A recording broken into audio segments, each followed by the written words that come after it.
Bonjour à toutes et à tous et bienvenue dans le JT de la Revue Fiduciaire. Au sommaire de ce mardi 1er décembre, Covid-19 et dépistage collectif en entreprise. Covid-19 toujours avec l'exonération temporaire de TVA sur certaines importations.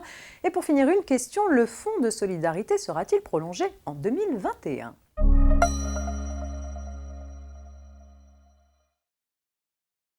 On s'intéresse donc pour commencer à la question du dépistage collectif de Covid-19 en entreprise. En actualisant le protocole sanitaire le 29 octobre dernier, le ministère du Travail a en effet fait évoluer sa position et admis que les entreprises pratiquent des tests rapides de dépistage du Covid-19, dits tests antigéniques, sous certaines conditions, telles que le volontariat des salariés et la prise en charge par l'employeur.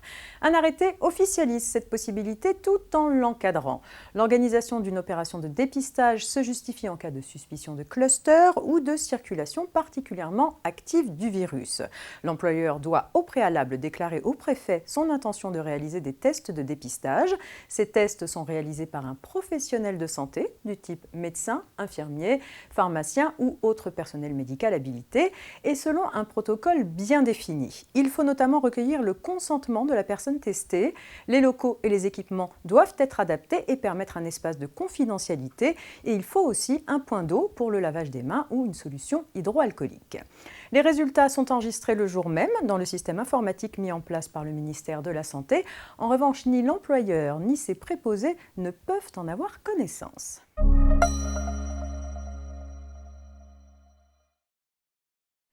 Covid-19 toujours. Souvenez-vous, par une décision en date du 3 avril 2020, la Commission européenne a autorisé les États membres à mettre en place une exonération temporaire de TVA pour certaines importations de marchandises nécessaires à la lutte contre la pandémie. Il s'agit d'importations réalisées par certaines organisations publiques et organisations d'aide humanitaire ou à caractère charitable ou philanthropique. Cette exonération temporaire, initialement prévue jusqu'au 31 juillet 2020, a été prolongée une première fois jusqu'au 31 octobre 2020.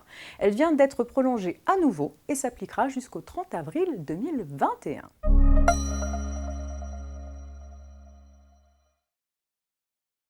Le fonds de solidarité sera-t-il lui aussi prolongé en 2021 ? Pour mémoire, le fonds de solidarité a été institué au début de la crise sanitaire en mars 2020.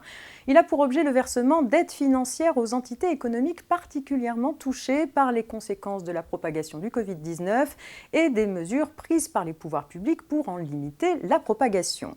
Ce fonds est actuellement en place jusqu'au 31 décembre 2020, mais face à la crise qui se prolonge et ses conséquences économiques catastrophiques sur les entreprises françaises, la possibilité de reconduire ce dispositif jusqu'au 16 février 2021 est d'ores et déjà envisagée dans le cadre du projet de loi de finances pour 2021 en cours de discussion au Parlement. En outre, chaque nouvelle prorogation prise par décret pourrait avoir une durée de 6 mois au plus. C'est tout pour aujourd'hui. Je vous rappelle que ce JT reste disponible en podcast sur rfplay.fr et nous on se retrouve demain pour la suite de l'actualité juridique. Très bonne journée.